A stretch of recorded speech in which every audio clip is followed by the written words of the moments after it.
he's a special commodity, isn't he? Something that doesn't come along very often, and we've got to enjoy him while he's around. There's been chat about him and his longevity, but at the minute he seems to be bowling better than he ever has before, and even though the conditions suited, you've still got to go and put the ball in the right areas, ask the right questions of the batters, and I thought throughout this whole game he did just that. Set the tone extremely well with Stewart, and as a whole bowling group I thought we were really, really good. As a captain, obviously you don't want to take anyone for granted, but it must give you a great feeling that you just know he's going to do it nearly all the time. Yeah, and his record suggests just that, doesn't it? I mean, 100 wickets here at Lord's now, and time again he puts in fantastic performances, and you know that even 2 and over, so he's always giving you control, as have the rest of the guys throughout the series as well, which is another pleasing thing. But for him to be performing as he is, it's something else, isn't it? It's great to watch. It's great to be a part of, and obviously he's a massive part of this team. But it was Chris who got the man of the match, and everybody was obviously delighted for him. Does that just sort of speak volumes about the way everyone thinks about him in the team? Yeah, he's a big part of our squad, all 3 formats, and it's obviously been a frustrating summer for him. He's been injured for a long part of it, and getting an opportunity to come in this week, I think the easy thing to do is to get I suppose a little bit anxious, try a bit too hard, and I thought he settled in magnificently well with that first spell in particular. Bowled extremely well, and then took that confidence into his batting, and that partnership really changed the game, turned it on its head and got us miles ahead of India on that surface. I thought it was worth probably 550 on another wicket, so Johnny won't get the plaudits either, but I thought he played exceptionally well, and got us into a really good position, today. Yes. Joe, in his post-match talk, Stewart mentioned that there was talk in the dressing room about being patient out in the middle, and after the first 2 formats, what was it that you had specifically said, to the squad that would make them regroup for the tests?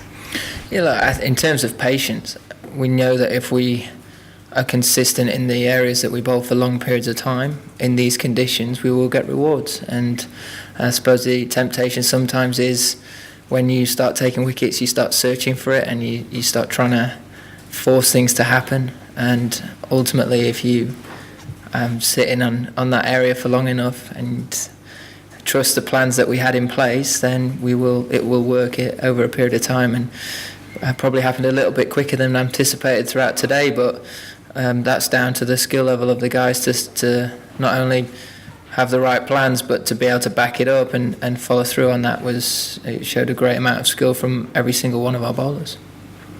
Gentlemen at the front, then do Mel, Andrew, Lawrence. Joe, you have played enough cricket against these set of Indian players. So are you surprised by the lack of fight from this Indian batting lineup, or do you think it could happen to any team under these conditions? I don't see any lack of fight or lack of trying. I think India have obviously doing everything they can, but from my perspective, I'm just so pleased that our bowlers are performing as well as they are. I think that that's probably been what's been the difference. Is not necessarily India, but how well we've performed, and the areas we've put the ball in, the questions that we've asked of them, and when you build pressure for long periods of time, it's very difficult as a batter to sort of get through that sometimes. And I'm just really pleased that we've managed to do that for long periods within the game, giving them nothing. Mel? Joe, there are a couple of Indian batsmen who've got over 30. One of them looks like he has a very sore back in Virat Kohli. Do you have a sense that you've really got the wood over them and that you could really take this series by the scruff of the neck now? I think if you get too far ahead of yourselves, this game's got a funny way of biting back at you. I think we've got to make sure that we turn up to Trent Bridge and we continue to keep trying to learn and keep trying to get better. We've still not played the perfect performance yet, and that's something that we've got to keep striving towards, regardless of what team India have out on the field at Trent Bridge. We've got place we want to get to as a side, and we've got to continue to keep trying to work hard to get there. It's obviously a great position to be in, 2-0 going into Trent Bridge, where we have had a lot of success in the past, but ultimately we've still got to play 5 days of really good cricket to win that game.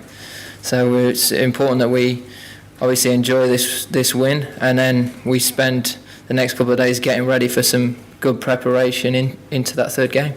And just quickly, does Adil Rashid have to give his subs back for this? Yeah, TFC, wasn't it? It's not very often you have a world-class spinner like Adil not bowl the ball within a test match, and I suppose that's a really pleasing thing for us as well, is that we still had other options that we didn't have to go to. So it might be completely different when we turn up to Nottingham, but I'm sure he's not minded the way this week's gone. Just before I this gentleman here, and you. Joe, what difference you see in what you have experienced against India than earlier in the season against Pakistan? What difference do you notice?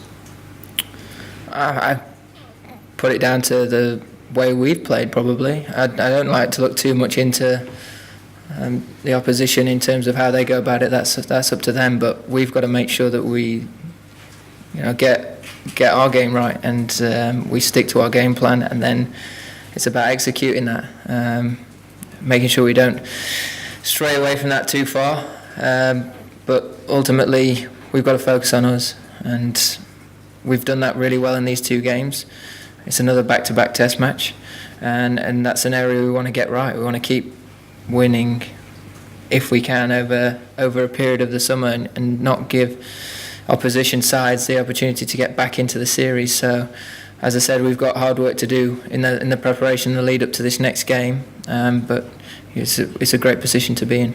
Do you feel Pakistan was tougher?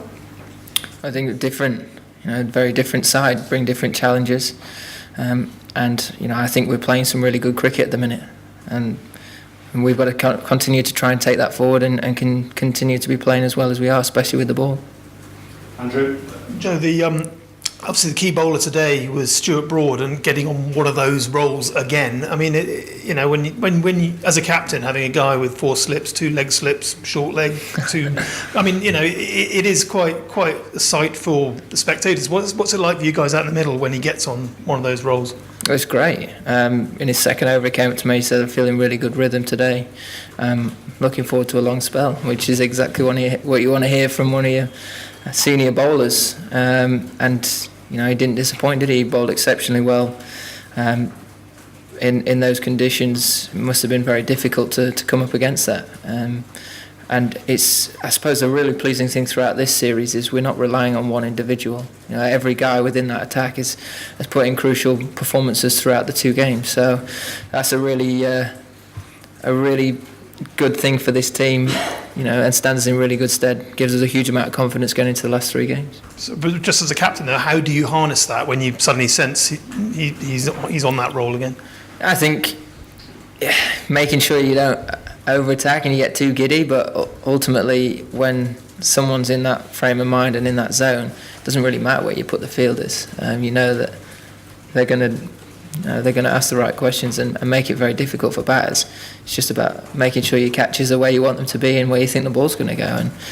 And it's a lovely feeling to have as captain, yeah. Do Lawrence, John, Dean and Vish. Joe, how important was it that you put that performance in without Ben Stokes, and how much confidence does it give you that if he's, for whatever reason, he's not available for future games this summer, you can do it again without him? Yeah, I mean, Ben's obviously been and is a huge part of this squad, so it's obviously a miss him not being here this week. But what it did do was create an opportunity for Chris to come in and perform, and boy, didn't disappoint, did he? He was outstanding. So I suppose in that respect, it's nice to see guys really taking opportunities, and that's something that we want to harness as a team, and it's an example to the guys on the edge of the team that are in and around the squads. When you get your chance, make it as hard as possible to leave you out, and it's a great headache to have for us going into next week. John, can you pass the mic to John? That's what I was going to ask afterwards. Okay, Dean at the back, please.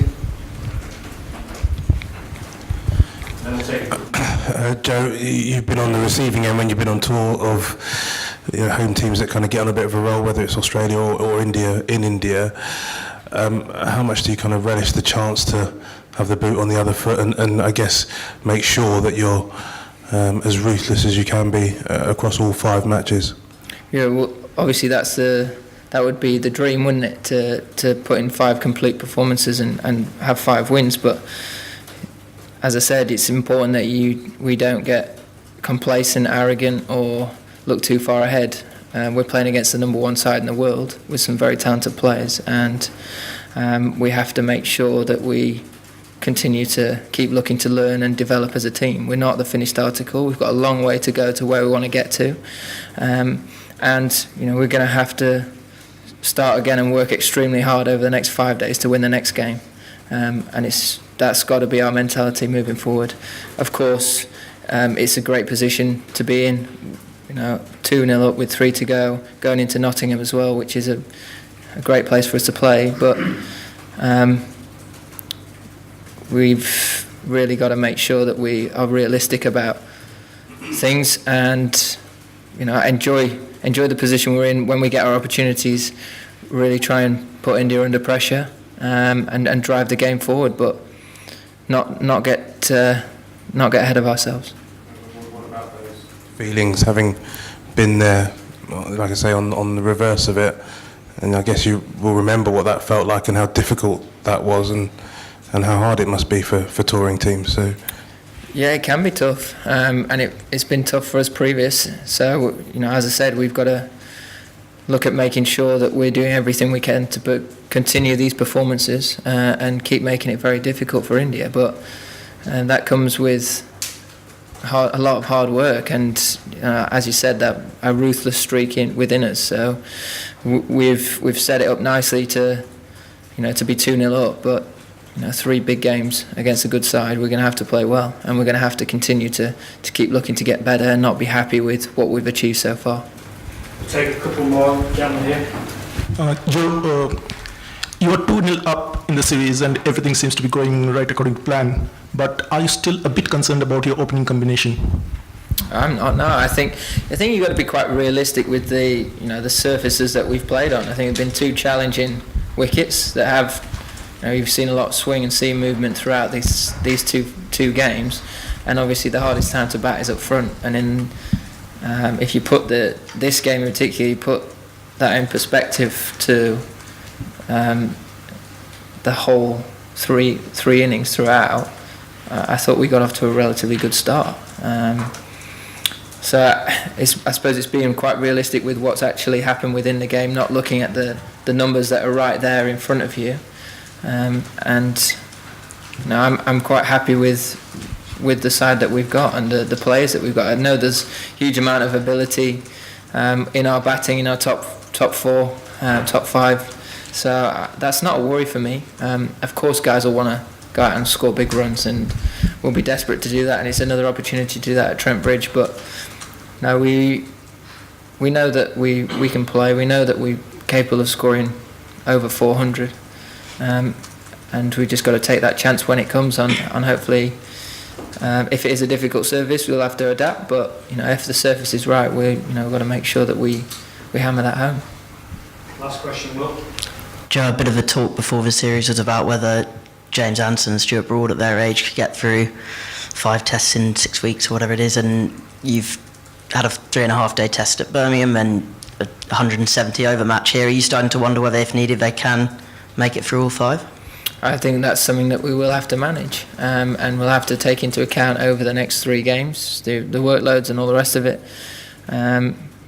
But when they're performing as they are, and they're making the game shorter, it makes it a lot easier for them to be fit and ready to play in the next game. And obviously, if they're fit and ready to go, you want them there on the field. So we'll have to manage that, and we'll have to be quite smart with that. We don't want them injured for long periods of time. But if they're fit and ready, it's a great position to be in. Thank you. Cheers. Thank you.